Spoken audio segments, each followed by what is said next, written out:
Hello and welcome back to the next Factorio Let's Play episode. My name is Alex and let's get started. So last time we left off, I had just finished up setting up the iron furnace array, and I'm taking some of that down because I realized we're going to need more iron.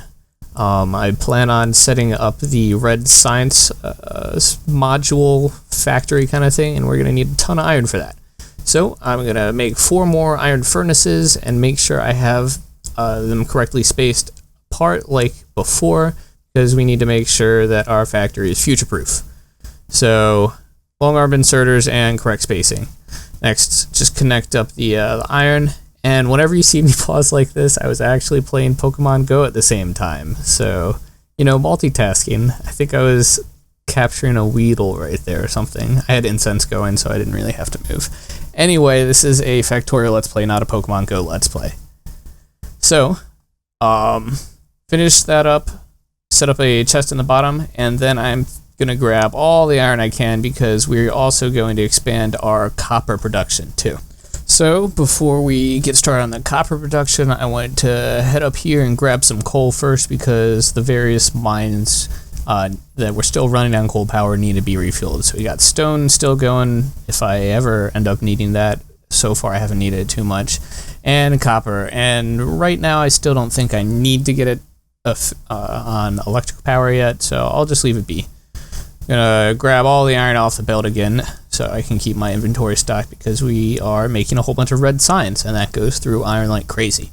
So while that is making red science, I'm gonna put some in the lab and wait around for the next one.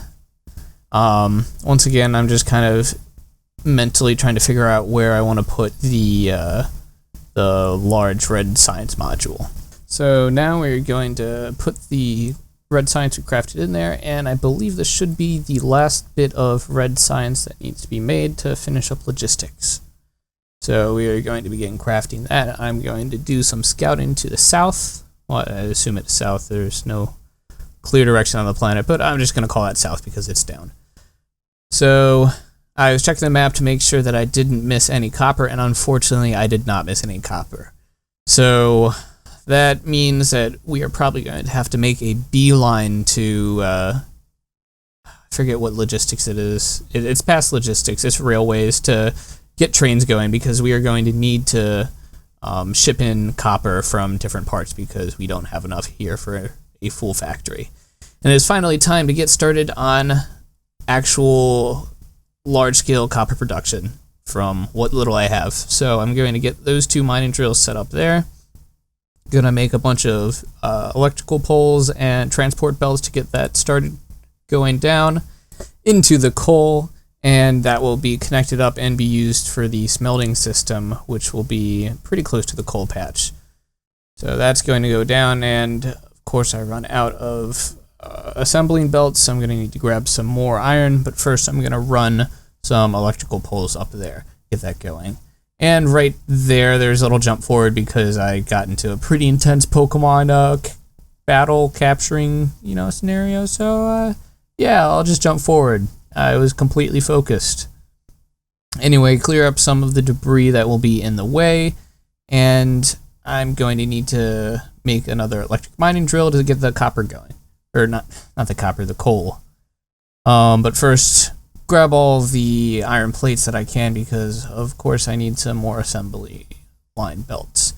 We have that going up, and we're going to connect that up with the coal ore, the copper ore. And there's logistics, all done. So now we get to choose the next one, and I believe I choose steel processing. I could be wrong.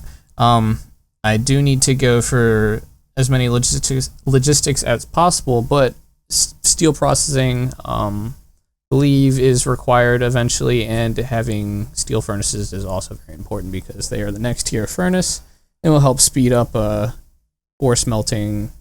Forget how quickly it is, but they are more efficient in their fuel use and faster. So we are just going to set up the copper smelting array basically exactly the same as I have the iron set up because it's a pretty good way to do it.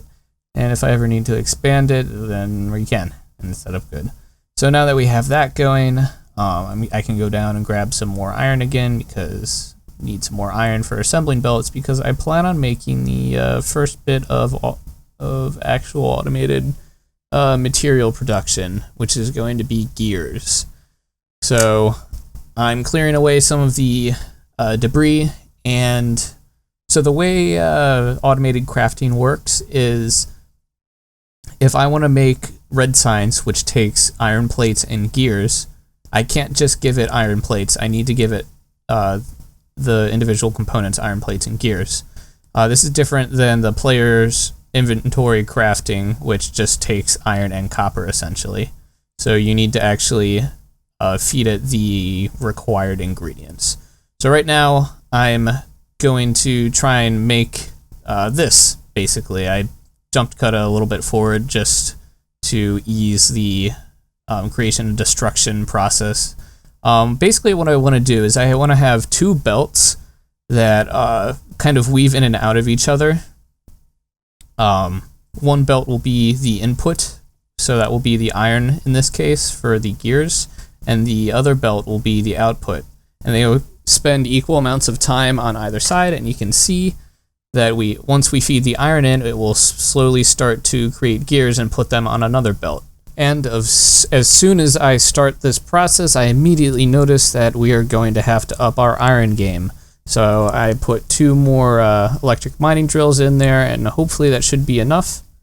Anyway, the main idea with the system I have set up here is I can create a tileable factory essentially that is easily constructed and will work very well with each of the individual pieces, and I can easily optimize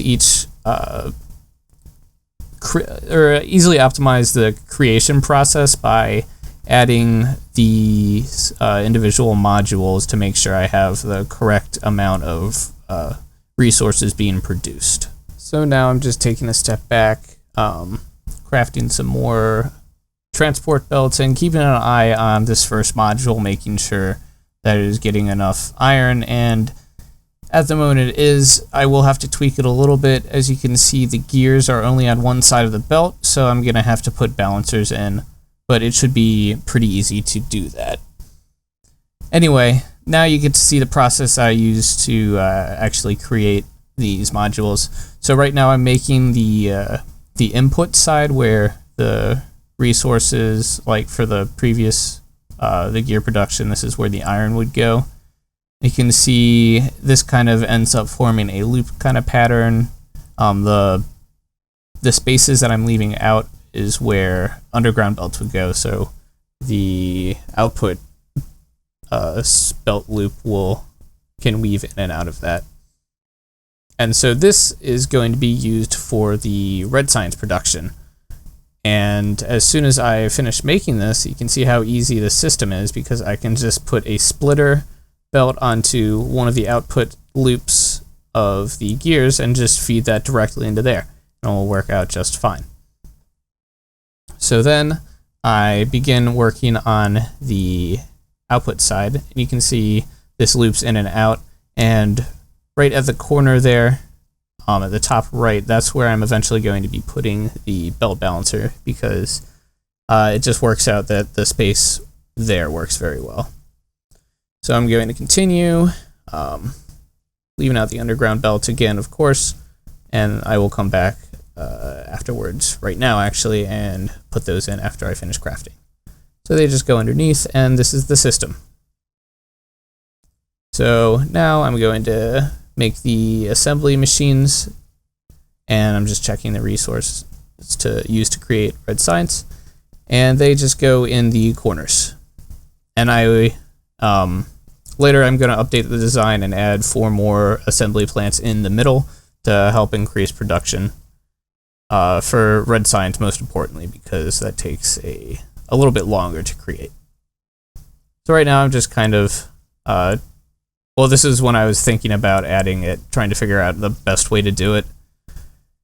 And I just kind of give up on that for now and get the outside ones working, because I know for sure those work. Because I want to automate red signs as fast as I can, so I can just forget about actually making them by hand, because that takes such a long time. So this is where I noticed the problem with the iron gear wheels, as the game calls them, or gears.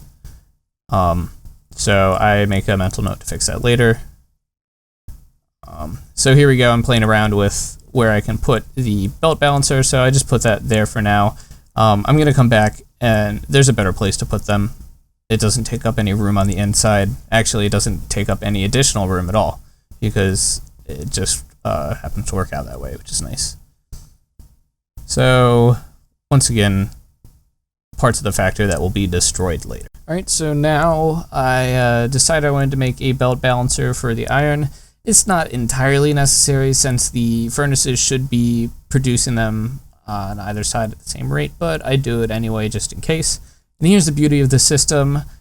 Boom, now we have one of the resources for the red science belt already done, because we just split the output loop of the above one. And right there I ran out of space on my hard drive, so I was just clearing up stuff on that. And I was increasing iron production because the furnaces were not all being used entirely. So I just added another mining drill there, and right now I'm bringing some copper down for the red science. I know I said iron earlier. That was a test. I was not incorrect. I was just testing my viewers to make sure you guys knew what the red science took to create. Anyway, bring that all the way down here. It has a long journey to go. We're going to make some fast inserters because we have the new logistics, so we can use those. But first we need to grab some iron. So grab some iron up and make 3 fast inserters, and we are going to connect the copper up there, provide power to it, and now that is producing red science, and I think I'm going to call it there. Thank you everybody for watching this video. You can check out my channel. Don't forget to like and subscribe, and I'll catch you guys later.